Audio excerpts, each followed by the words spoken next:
we may have to put up with these 2-3 year period before we get to that stage. And I think that's where Liverpool is at the moment. All right, thank you very much, Mr. John Vance. Now I'll open the floor to any media or whoever who want to ask some questions to Mr. John Vance.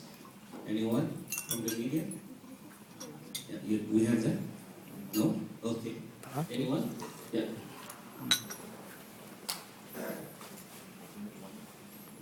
Mr. Vance, I was just wondering, which of your goals are, which of your goals are your favourites?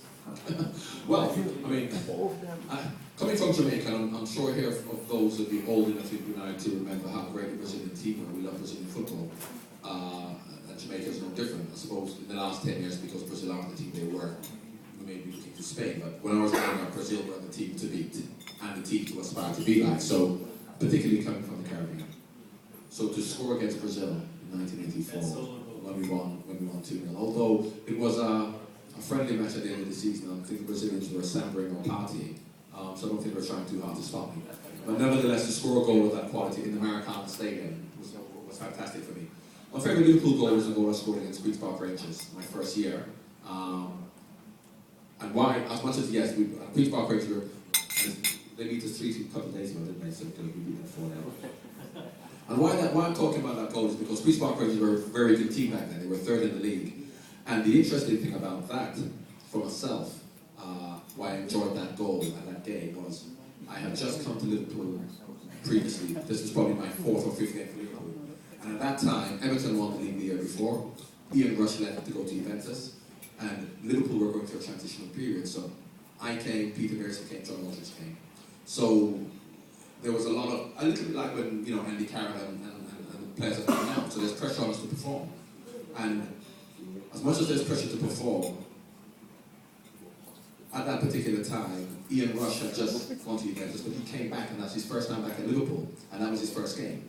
So just before the game, Ian Rush came into the stand, and the whole stadium stood up and started to applaud Ian Rush. So of course that made us even more nervous, because if we don't perform well, and there's the kid who's not here anymore, we don't play well, so it's going to be hard for us. So the very fact that Ian Rush was there watching us put even more pressure on us. So to beat Queen's Park Rangers 4-0, and to score the goal that I did was a very pleasing thing. My favourite goal was Watford versus Peterborough in 90, but who cares, because no one was there. And you don't even know what I'm talking about. So, the point I'm making, a goal is a goal, and I've scored great goals for Watford, but when you talk about goals, you have to talk about goals that people remember. My very favourite is against Newcastle. This is Newcastle supporter here. My favourite game was Newcastle 4-3 ball. Do you remember those two? He's called me over about 5 years, so I tease him. Well, my Watford and my Brazil goal and my keeper goal are my two favourites. Thank you.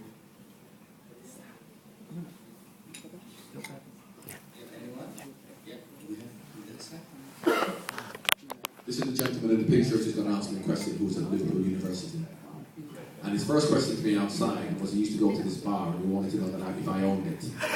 Because there's a rumour going on that I owned this bar in Liverpool that he was in every week looking for me in 1997. I said I stopped going there then. It took me over 10 years to find him. Kirkland, you found me now. You were saying about the media. About this Suarez affair, I saw you were ESPN. You made a really interesting comment that you're not the custodians of the moral.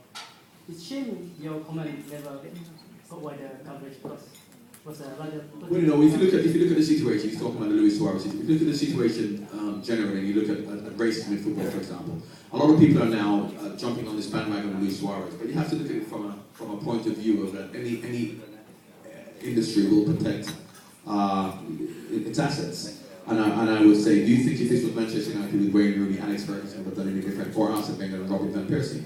Secondly, culturally, if you look at the report, because I went up to Liverpool to see Kenny Dalglish and they went through the whole process of this thing with Suarez and Evra. Now, what they actually didn't show, because obviously once this commission is just some random people who decide that they believe Evra over Suarez. Suarez is still adamant that he believes he did nothing wrong. Now, in terms of the report that actually came out, it was very one-sided in terms of showing Evra's account of things. It never showed Suarez's account of things. It also didn't show the fact that what Hernandez actually said, Manchester United, because they interviewed other players, and Hernandez actually said that we call a player in Mexico or a player, we call him a Greta. And a lot of people accept that. So while in England we do have culturally what we believe to be right and wrong, which doesn't make it right or wrong, other cultures may have different interpretations of their way. So, to use an example of Roberto Mancini. Roberto Mancini, in England, we do not like the idea of when someone gets kicked and the manager wants them to be booked, of doing that. Yeah? So in England we say that's wrong. Mancini being an Italian, that's what he does. And after apologising, the very next day he does it again.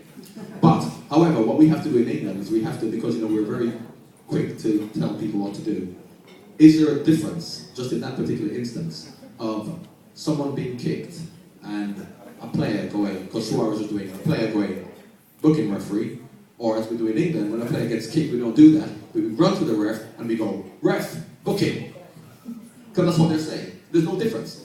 Going to the referee and gesticulating in front of the referee, you're actually saying to him, book him.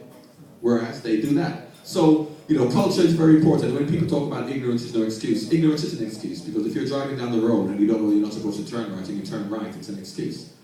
So, Luis Suarez is, the only thing Luis Suarez did wrong is when he said to Liverpool he was going to shake his hand. What he should have said is that I'm not going to shake his hand, which he was well within his rights to do. Because before we are footballers, you are a human being, and your integrity as a human being is much more important to your integrity as a football player. So if I believe that Patrice Evra was completely lying in terms of what he said, and in terms of what I actually did, then if I say, I don't care what Liverpool Football Club say, for my integrity as a human being, I'm saying I'm not going to shake his hand, that's fine.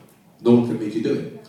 But to say he's going to shake his hand and then not shake his hand, fine. So, because, as I said, football, not just in terms of moral values, but we put the ills of everything wrong in society on football. Anything wrong with, and I say your biggest role models for me, I've got 7 children, and I am my children's role model. If my children came home and they did something bad because they love Wayne Rooney or Steve Gerrard and they did it, I'll be very disappointed myself as a parent.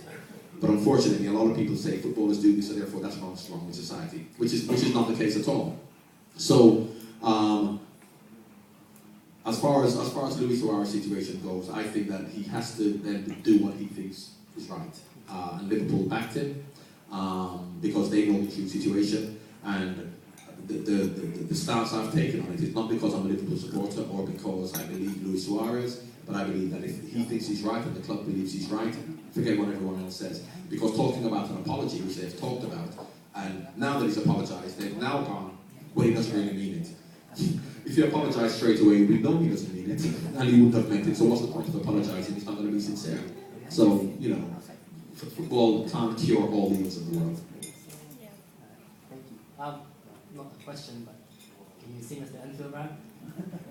Well, I mean, while I do lots of things as a footballer in my football capacity for the love of my fans, as a recording artist, I'm a professional, so if you want to have a whipper out to give me some money, I'm in football business. If you want me to do something else, I'll need paying for that. So I'm just saying, get your wallet out.